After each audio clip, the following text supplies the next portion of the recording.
So on behalf of Brooklyn for Peace Board, I'm really excited to welcome all of you here. I think all of us need to pick me up because this is a truly miserable time. But it's great to see so many old friends and so many new people as well. And we're coming together to honor some amazing peace activists while recharging our energy for the enormous challenges in front of us. I've been given 3 minutes to describe our organization's 42-year history. So I'm going to only do one item. We began as a discussion group of about 20 nursery school parents at a time, some of you weren't even born yet, at a time when Ronald Reagan was President of the United States. And what bonded us together, apart from our children, was the firm belief that the Reagan administration was the most dangerous and reactionary administration in history. Well, that turns out to be the good old days. But there was evidence for our view back then because of their crackpot plan to build a missile base here in Staten Island. Some of you may remember them, with ships carrying nuclear-tipped cruise missiles that would be floating around our waters. And fortunately, that never happened, partly because people organized. But I have to say that Ronald Reagan no longer seems the worst president ever. And our nursery school kids are now grown up. Some of them are actually middle-aged. Our organization is much larger, but the impediments to peace and social justice have never seemed greater.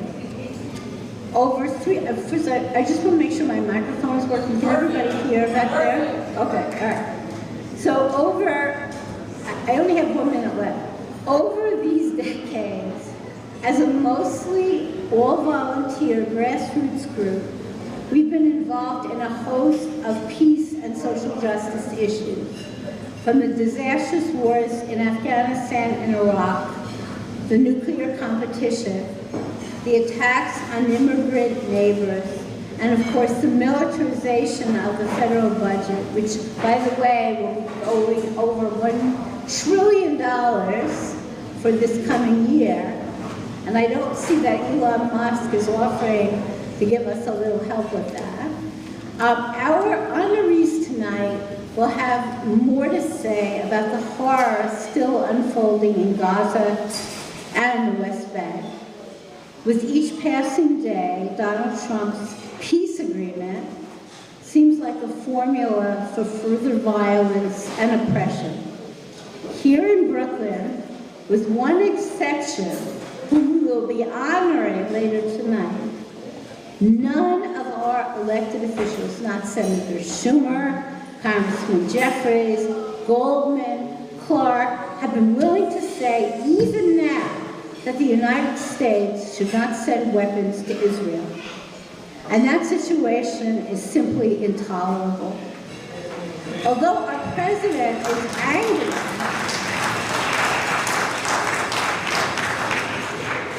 our president is amazing. He's angling for a Nobel Peace Prize. His personal penchant for violence, plus the shape and character of our governmental institutions, all bend towards militarism. And so we see these incredible illegal acts on foreign ships, the murder of their crews on the basis of nothing, the threat of war, CIA subversion to overthrow the government of Venezuela, all of this happening in plain sight.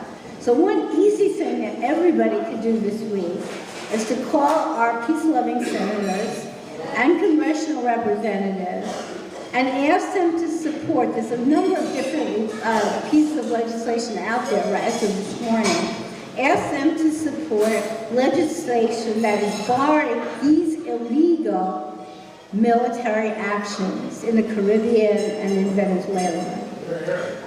I'm going to turn, I'm in 3 minutes.